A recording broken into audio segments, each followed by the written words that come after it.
Alhamdulillahirrabbilalamin. Wabihi nasta'in wa ala umuri dunya waddin. Wassalatu wassalamu ala asrofil anbiya'i wal mursalin wa ala alihi wa sahbihi ajma'in. Amma ba'du. Yang terhormat Ibu Diah Muminatul Hasimi MESY selaku dosen pengampu mata kuliah Etika Bisnis Islam dan Profesi serta teman-teman yang saya banggakan. Saya Dinita Mayangsari dengan NPM 21510300149, di mana pada kesempatan kali ini saya adalah moderator dari presentasi kelompok 10 dan teman-teman saya ada Dwi Wulandari dan Ira Diana Safitri. Baiklah teman-teman, materi pertama yang akan disampaikan oleh saya sendiri mengenai penciptaan prakondisi pelaksanaan Good Governance Bisnis Syariah.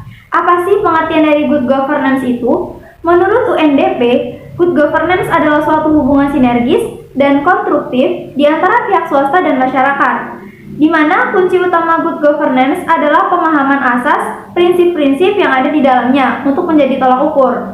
Nah, di dalam Good Governance Bisnis Syariah ini terdapat 4 pilar. Yang pertama itu ada transparansi, yang kedua itu ada akuntabilitas, yang ketiga itu ada kesetaraan dan kewajaran, dan yang keempat itu ada independensi.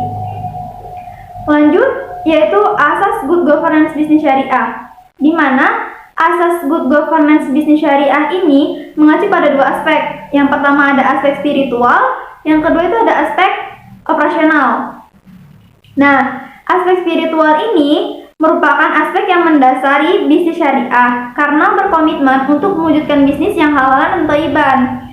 Nah, kalau prinsip operasional itu dia terbagi menjadi 2, yaitu mencakup pelaksanaan khusus yang merujuk pada bagaimana Rasulullah SAW menjalankan prinsip seperti sifat-sifatnya yang ada 4, yaitu sidik, amanah, tabligh, dan fatonah.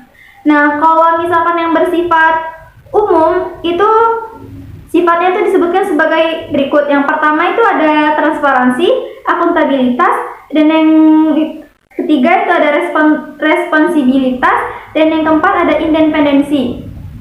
Lanjut, yang ketiga itu ada etika dan pedoman perilaku Good Governance Bisnis Syariah. Adapun perilaku Good Governance Bisnis Syariah itu mencakup prinsip dasar etika dan pedoman pokok dalam pelaksanaan etika bisnis. Prinsip dasar etika GGBS itu meliputi jujur, adil, dan ihsan. Terus adapun pokok pelaksanaannya itu antara lain merupakan landasan moral melalui visi dan misi sebuah bisnis secara operasional, nilai-nilai syariah. Terus ada etika bisnis syariah, acuannya adalah dalam rangka menciptakan suasana yang kondusif. Nah, yang ketiga itu ada pedoman perilaku bisnis syariah. Terima kasih.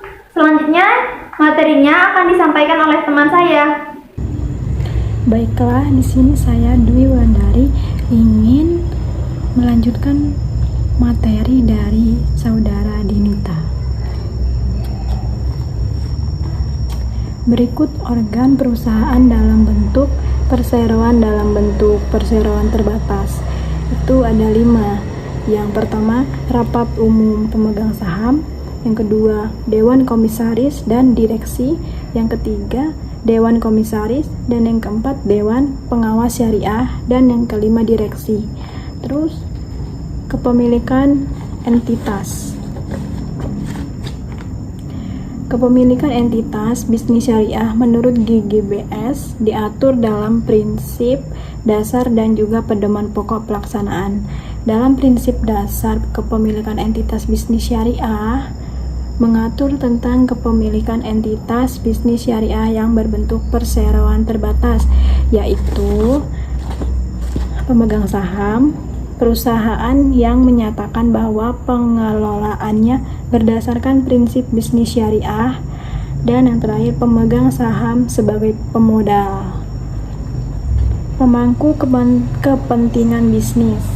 Prinsip dasar pemangku kepentingan bisnis syariah menjelaskan bahwa pemangku kepentingan merupakan beberapa pihak eksternal dan internal yang harus dipenuhi kepentingannya oleh perusahaan karena berpengaruh secara langsung oleh keputusan strategis dan operasional perusahaan.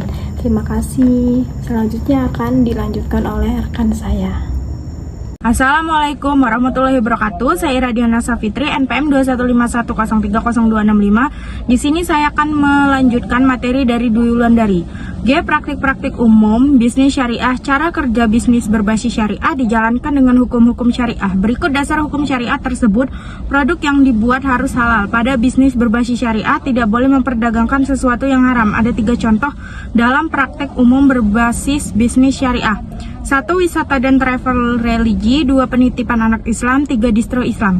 H. Pernyataan penerapan good governance bisnis syariah. Penerapan good corporate governance dalam lembaga keuangan syariah menjadi penting untuk dilakukan agar semakin membutuhkan kepercayaan dalam masyarakat dan meningkatkan kinerja serta kemajuan perbankan syariah. I. Pedoman praktis good governance bisnis syariah studi di kasus korupsi, kolusi, nepotisme, pungutan liar, kesewenangan, penyerobotan, penindasan, penistaan, dan sebagainya. Tak henti mendera para pengelola negara. Langkah dan kebijakan untuk menghentikan praktek-praktek yang menghambat kewujudan good governance pun dilakukan. Terima kasih. Wassalamualaikum warahmatullahi wabarakatuh. Baiklah teman-teman, itu tadi pemaparan dari kelompok 10. Kurang lebihnya kami mohon maaf, kepada Allah kami mohon ampun. Kami akhiri, wassalamualaikum warahmatullahi wabarakatuh.